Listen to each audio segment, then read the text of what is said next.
Bonjour à tous et merci d'être au rendez-vous. Comme vous pouvez le voir, la nouvelle que je vous dévoile cette semaine s'intitule Lèvres éphémères 1, le petit roc de la dame.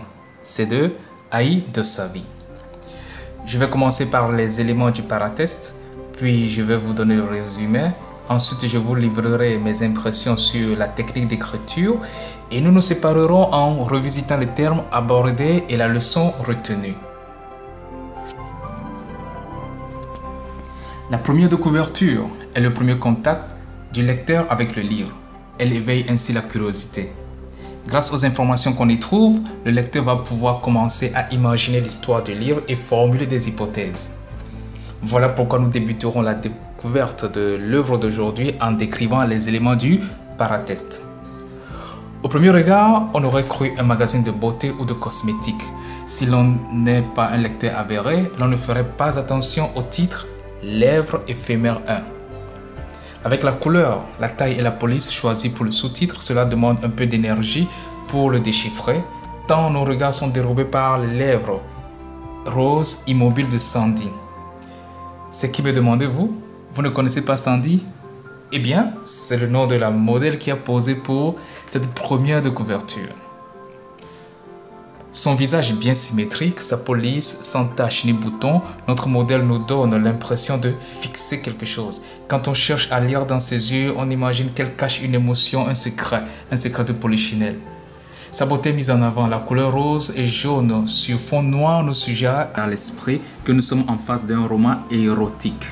Si les sourcils sont épilés par endroits avec un maquillage et un mascara parfait, cela présage quelque chose de factice ou de non sincère dans ce récit.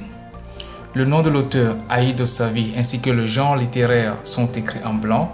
On peut en déduire que seul l'auteur peut déchiffrer cette beauté mystérieuse et il le fait par le canal de la nouvelle. Ce ne sont que juste des impressions.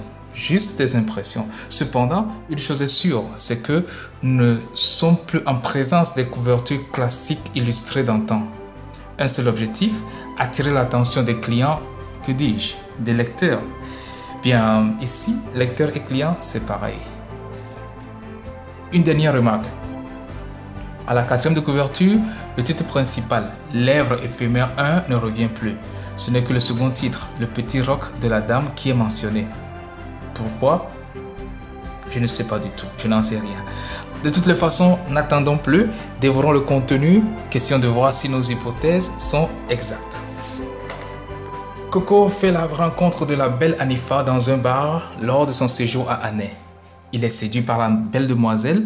Malgré sa forte confiance en soi et ses expériences dans le domaine des conquêtes sentimentales, son approche a été maladroite. Il a bégayé. Hanifa lui ouvre quand même la porte de son cœur et lui donne une chance. Coco saisit la perche et les deux feront le chemin du retour ensemble. À leur grande surprise, ils logent dans le même hôtel et au même étage. Ils montent ensemble et se retrouvent tous deux dans la chambre de Coco. Ils feront l'amour encore et encore, inlassablement pendant 2 jours. Puis, elle disparaît en lui laissant un bout de papier. Coco part à sa recherche et retourne au bar avec espoir de la retrouver. Son âme s'est attachée à elle. Son départ a laissé un vide dans son cœur. Il la cherche partout et oublie le motif de son séjour à Annay, le mariage de son ami Aïkwe. Il est le témoin de l'époux. Et c'est Aïkwe qui lui a fait la réservation de la chambre d'hôtel. Il se rend dans le hall de l'hôtel à la demande du futur marié. Aïkwe voudrait lui présenter sa moitié, celle qui désormais forcera Aïkwe Kakai, c'est-à-dire le troisième pied d'Aïkwe, à se poser pour de bon. Coco se rend dans le hall, aperçoit Aïkwe et sa fiancée. Cette fiancée, c'est Hanifa. Le coup d'un soir de Coco, il arrive à peine à la saluer, son cœur battant à tout rompre, les jambes menaçant de défaillir et le laisser tomber à tout moment. Il n'en revenait pas. Livide, Hanifa baissa précipitamment les yeux, évitant soigneusement son regard. Aïkwe ne comprend pas ce qui se passe. C'est ça l'histoire, fin de l'histoire. Et bien voilà, je viens de faire un bref résumé de l'histoire contenue dans cette nouvelle. Passons à présent à la technique d'écriture de l'auteur, Aïe de Savi. L'écriture ici a un goût particulier. De facto, soulignons que l'auteur, Aïe Dosavi, est poète. Et cela se ressent dans la narration. Il n'est pas en train de narrer comme le ferait un romancier, un conteur ou encore un novelliste, mais bien évidemment comme un poète. C'est ce qui donne un goût particulièrement profond à sa description et à la trame de son histoire. Si, à mon avis, l'intrigue n'est pas assez réussie dans l'évolution du récit, ces descriptions sont par contre parfaites. Sa forte capacité de description vous plonge malgré vous dans la nouvelle. À un moment, on se croirait vivre la scène comme si on était dans ce bar, témoin de cette rencontre amoureuse. On oublie qu'il y a un narrateur et un livre qui nous séparent de la scène, car Aïe Dosavi, en sa qualité de poète, ne veut laisser aucun détail. Il place son focus et braque son objectif sur les deux amoureux dans les premières parties de la nouvelle. Chaque geste et chaque intention comptent. Et il a parfaitement raison. Au fait, il le fait si bien que vous n'avez pas envie de laisser tomber son œuvre, surtout qu'il décrit quelque chose de sensuel qui sommeille en nous. Sa formation de biologiste interfère de temps en temps, ce qui donne un parfum à sa description. À un certain moment, il fait appel à votre odorat.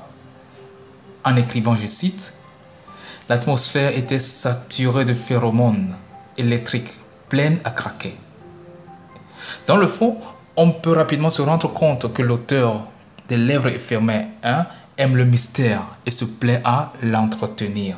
Il prend du temps avant de nous dévoiler le nom de Hanifa à la page 11 et de Coco à la page 16. Lorsque Hanifa se présente et déclare travailler dans une société qui se situe quelque part dans une ville là-bas et qu'elle venait de « ça n'a pas d'importance ce soir », on voit et on remarque encore le mystère. En sa qualité de poète, l'auteur maîtrise les fonctions du langage et sait bien les manier. En dehors de la fonction émotive et impressive, attardons-nous un peu sur la fonction poétique déployée dans cette nouvelle. Petit rappel, nous parlons de la fonction poétique lorsque l'auteur cherche à produire un effet esthétique grâce à la forme du message. Et pour ce faire, il travaille sur les sonorités, les rythmes et les images. Cela dit, nous retrouvons dans cette nouvelle, sortie de la plume d'un poète, des anagrammes, des anaphores, des anthropomorphismes ou simplement des personnifications et bien d'autres. L'histoire se déroule dans deux villes, Elom et Ané. Elom est l'anagramme de Lomé et Ané l'apocope de Anéron. Il personnifie le verre de cocktail qui communique avec son consommateur.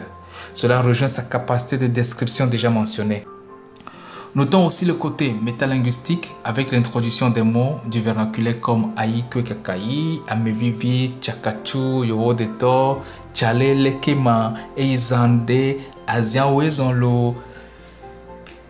Ces mots du vernaculaire peuvent brouiller la compréhension d'un lecteur étranger, mais qui à dessein est bonne pour la valorisation de la langue maternelle de l'écrivain. Il y a quelques coquilles de frappe qui ont quand même réussi à fuir le regard des correcteurs, sans oublier la présence des poètes célèbres comme Charles Baudelaire et Pablo Neruda aux côtés de Aïe Dosavi. Avant de terminer cette découverte du Lèvres éphémères 1 ou le petit roc de la dame, passons en revue furtivement les autres thèmes abordés par l'auteur. L'amour est bien sûr au rendez-vous, accompagné de la séduction et le sexe. Nous avons l'amitié, la fidélité, l'infidélité, le mariage.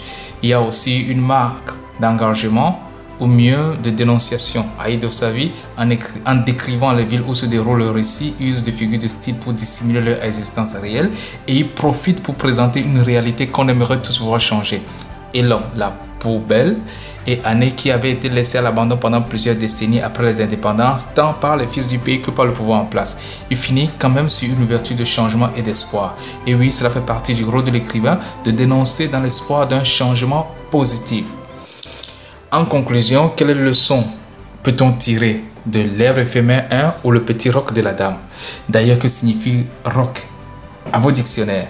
Et mettez-moi dans les commentaires ce que vous pensez de la future femme d'Aïkwe, une femme qui se permet de découcher pendant les préparatifs de son mariage. Entre Coco et Aïkwe, qui partagent le tort de l'infidélité de Hanifa. Est-ce Coco, le tireur d'élite, ou Aïko qui a logé son ami et sa fiancée dans un même hôtel et au même étage? Bien, voilà. La réponse à cette question permettra de tirer votre propre leçon de cette nouvelle. Et bye et à la prochaine. D'ici à là, portez-vous bien. Et pour ceux qui veulent connaître davantage sur Aïdo Savi, rendez-vous la semaine prochaine sur cette chaîne. Vous pourriez oublier, alors abonnez-vous et appuyez sur la cloche de notification. Buen ami.